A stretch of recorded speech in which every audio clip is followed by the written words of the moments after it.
Now we're going to be talking about some time management strategies. Time is very much like money.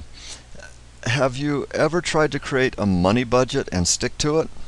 Sometimes it can be pretty hard. Well, how about trying to create a money budget where you don't know where your money usually goes? Imagine creating a budget like this, just making numbers up out of your head.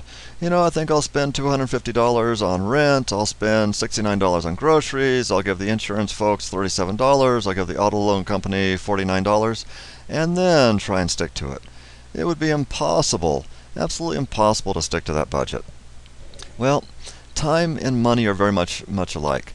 When we're looking at time management, we're actually looking at time budgeting. How do you spend your time, and how do you spend your time wisely? Big difference here is we all have the same amount of time. We make different amounts of money, but we all have exactly the same amount of time.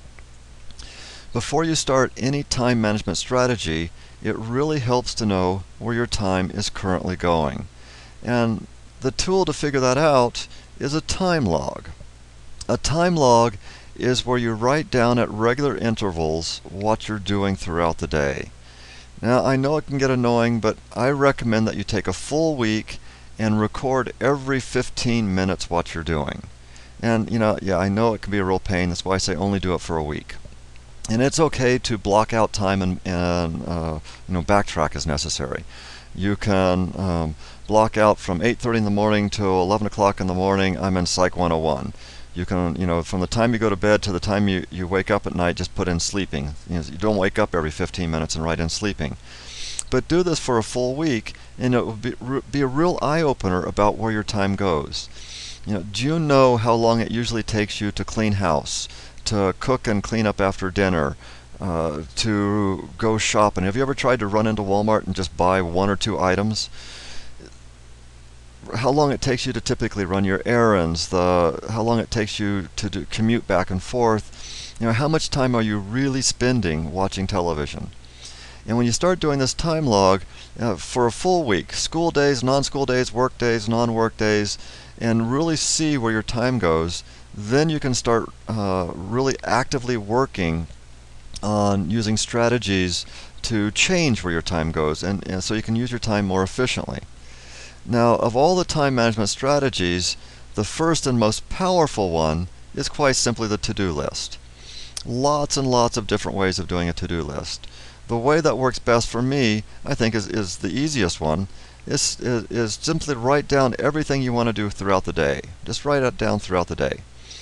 And as you do it, simply cross the thing off. Just cross it off as you do it. Move my picture out of the way. Just cross things off as you do it. But cross them off in such a way that you can still read them. And every time you do something that's not on your to-do list, write it down and cross it off. Because every time you've done something that's not on your to-do list, it's either an interruption to your day, or poor planning, or some crisis occurred. And this will start giving you a really good idea about how many interruptions, give you a good idea about how better you need to plan, the type of crises that you might need to plan for. And when you're doing a to-do list, you don't throw to-do lists away. You save them, and save them for a long time. Typically you save them for about a year. And you do that for a couple of different reasons. First one, is to prove what you've been doing throughout the entire year. You need to go in and ask for a pay raise. Take all these to-do lists with you and say, hey boss, you want to give me a 3% pay raise? I deserve a 7% pay raise. Look at all the stuff I've done over the last year. Our memories are such that we have a hard time just remembering what we had for breakfast, let alone what we did 6 or 8 months ago.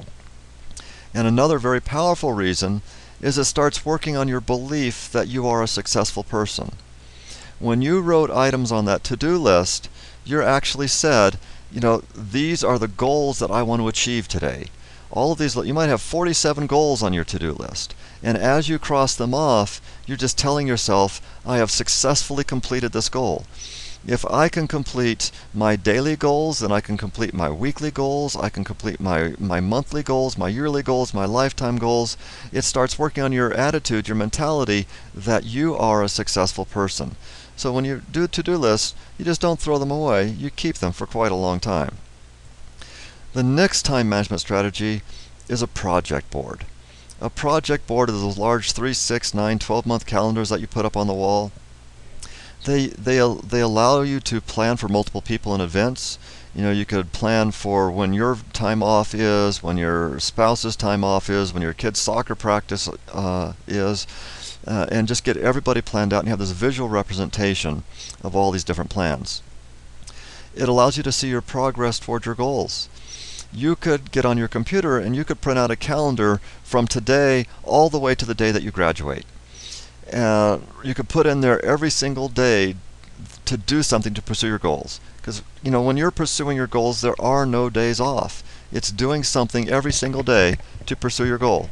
So you can write in there something every single day. You know, Monday through Thursday is fairly easy. Just write in there, go to school, maybe study here and there. Learn a new vocabulary word. Do research on your job that you want, your career that you want. And then as that day is in, just cross it off. You know, when you first put up 20 months or 36 months up on the wall, it seems like a lot. But as you start pursuing your goal, you can start ripping these calendars down off the wall, and you see yourself getting closer and closer and closer. So that's a very powerful way to get a visual representation of how you're proceeding toward your goal. Another time management strategy is to do the tough task first. You know, if there was an item on your to-do list that you just don't want to do, that it's a tough task because you don't want to do it, or maybe it's very complex or hard or difficult, or just, I don't want to do it. Do that one first. Otherwise, you have a tendency to procrastinate use the other 46 items on your to-do list to procrastinate that one item. Breaking large projects into small tasks. This is, if you have something on your to-do list that you can break down into 6 or 8 smaller items, break it down into those 6 or 8 smaller items. You're more likely to do those small tasks than you are the large task. Now, if you're the only person in that house that cleans house, it could be that you're living with lazy people, or it could be that when you say, honey, it's time to clean house now, that other person literally does not understand what you mean.